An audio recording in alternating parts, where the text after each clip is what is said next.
Sometime tonight, you'll step outside without thinking about it. The trash, the car, a slow lap around the block, where the porch lights give out and the trees take over. Cool air, a few quiet steps, nothing. But you are not alone out there, and whatever is in that dark will know you are coming long before you would ever guess it exists.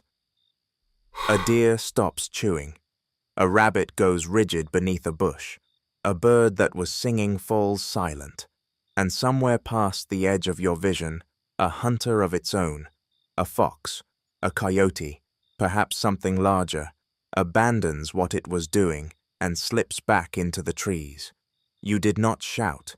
You did not chase anything. You never even saw them. But the moment your footsteps reached the tree line, every living thing nearby made the same calculation. The oldest one there is. Danger. Not because of anything you did tonight, because of what your kind has meant to theirs for longer than memory. To you, you are a person getting some air. To them, the most efficient predator this planet has ever produced has just stepped out of a house. And the unsettling part is that they are not wrong. We do not feel like monsters. We feel tired. We get winded on the stairs. We have spent so long at the top of the food chain that we have forgotten we were ever inside it at all. We think of ourselves as the gentle ones now, observers, visitors, harmless. The wild has not forgotten. A mountain lion, a killer that drags down prey, heavier than itself in total darkness, will abandon a fresh kill it spent the whole night earning, for no reason except that it heard the sound of human voices. Not gunshots, not dogs, conversation, which leaves a question that sounds simple and is not. Why would a lion, claws, fangs, 4 times your strength, be afraid of you? The easy answer is that humans hunt, but that answer is too small, and it misses something far stranger. Animals do not only flee hunters, they flee hikers, campfires. A single footprint pressed into the mud hours after the human who left it is gone. We do not merely kill animals, we unsettle them, on a level nothing else in nature does.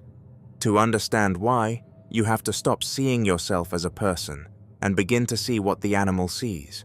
Because to a wild creature, a human is not one threat. It is several, layered one upon another, and each layer is stranger than the last. It begins with the way we break the rules. For hundreds of thousands of years, survival came down to a single skill: reading patterns. Every predator was terrifying, but every predator was also predictable. A lion kept a rhythm, a crocodile kept a place. They hunted when their bodies allowed it, and rested when they had to. And so the prey learned the rules. A deer learned the wind. A zebra learned the precise hush in the grass that meant death was near. Almost any monster can be survived, as long as it can be learned. And then we arrived, and could not be learned. A human does not hunt the way an animal hunts. A lion that fails its charge gives up and lies down. We do not. We remember which way the prey broke, where it slipped through, what hour it came to drink, and we return the next day, having spent the night thinking about it. Nothing else on earth had ever taken the hunt home and refined it. A predator was not supposed to plan. And to everything watching us, that was the first sign that we were not, in any ordinary sense, an animal at all. The second layer is the face. We stand upright, a tall, vertical shape rising over a world that lives close to the ground, among the grass and the shadows, and our eyes face forward. In nature, 2 eyes fixed on you from the front almost always mean one thing. Something is measuring the distance to your throat. But human eyes do something stranger than hunt. They study. A lion looks at prey because it intends to chase. A human looks at prey and quietly solves it, which way it will run, whether it favors a leg, whether there is water to the left it might break for. To you, that is only thought. To the animal at the end of that gaze, it is the slow, patient attention of something that has already worked out how it dies. That is not the look of a hunter. It is the look of an intelligence doing arithmetic on a life. The third layer is harder to forgive. We learn to make our violence leave our bodies. Every other predator on Earth must reach you to harm you. The tiger has to close the distance. The bear has to lay its paws on you. A human does not. A human can stand at a distance you were certain was safe and end you anyway. We lifted a stone and threw it. We sharpened a branch and let it fly. Imagine the antelope watching a thin, clawless creature slowly raise one arm, and a heartbeat later, pain arriving out of empty air. The space between predator and prey, the distance that had kept the world alive, quietly became the most dangerous thing in it. And when we missed, we did something stranger still. We simply kept coming. Nearly every hunter in nature works in a single burst. A cheetah is the fastest animal alive for about 10 seconds, and then it is spent. A lion charges, and then must lie down in the shade. Speed costs them everything. We found a way around it, and it sounds almost absurd. We sweat. Our skin releases water so that we can shed heat and keep moving, hour after hour, beneath a noon sun that drives every other animal into cover. Consider it from the prey's side. It runs and escapes easily.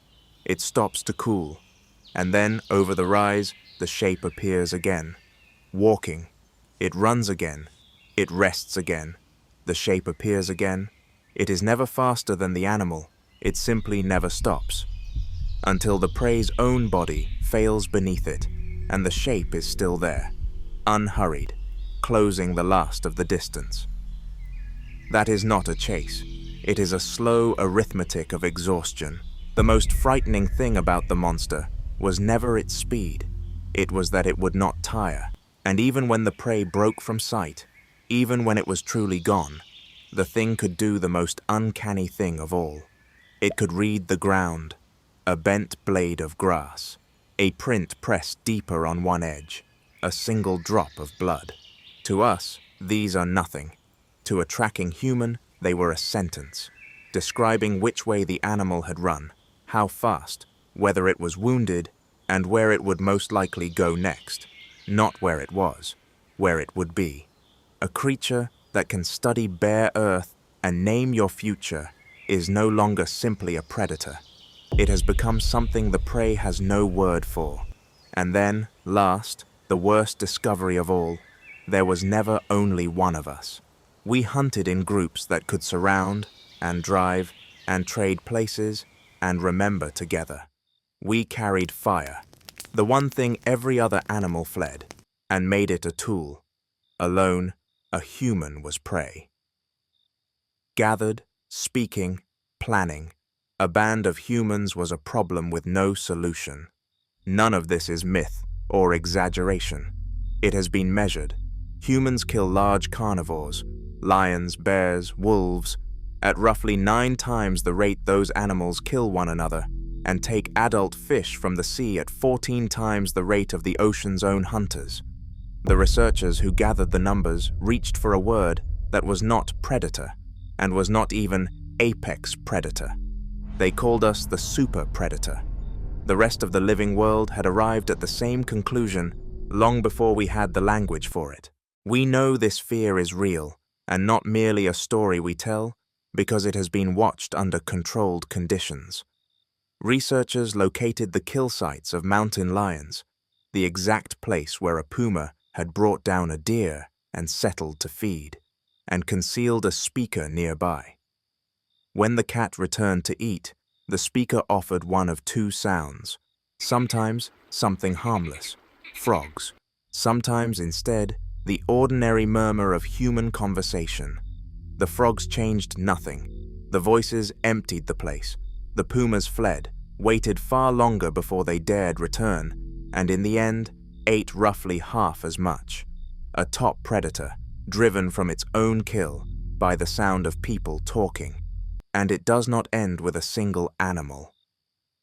When researchers broadcast human voices across an entire stretch of wilderness, the whole community of life bent around the sound. The large carnivores withdrew.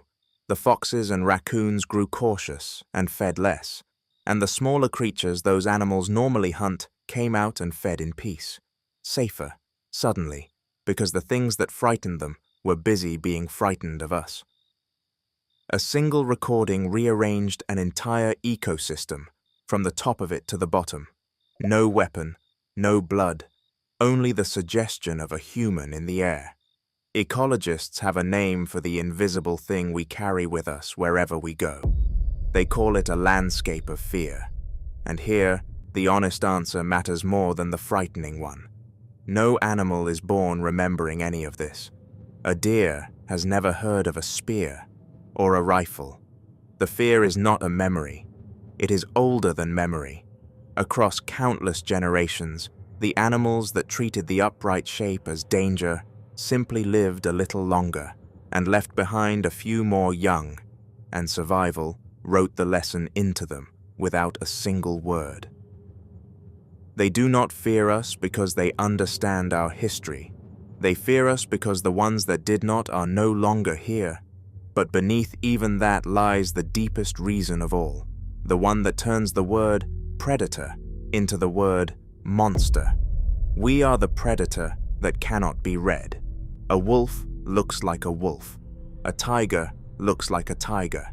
A human can stand perfectly still, hold out food, speak in a low and gentle voice, and appear entirely harmless, and then become, without warning, the most dangerous thing for miles.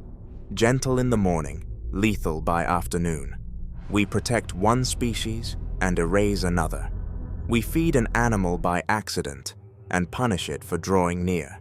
To a creature whose survival depends on reading patterns, a predator with no pattern is not merely dangerous. It is a fear that never resolves.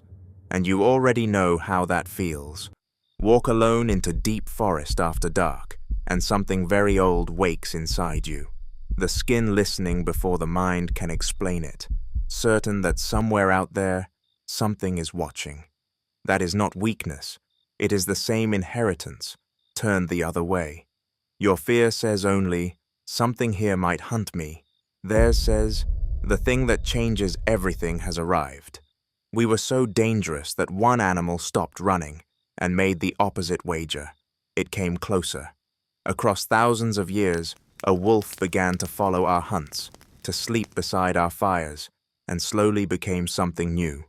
The wolf became the dog, because once a monster like us exists, the safest place in the world to stand is at its side.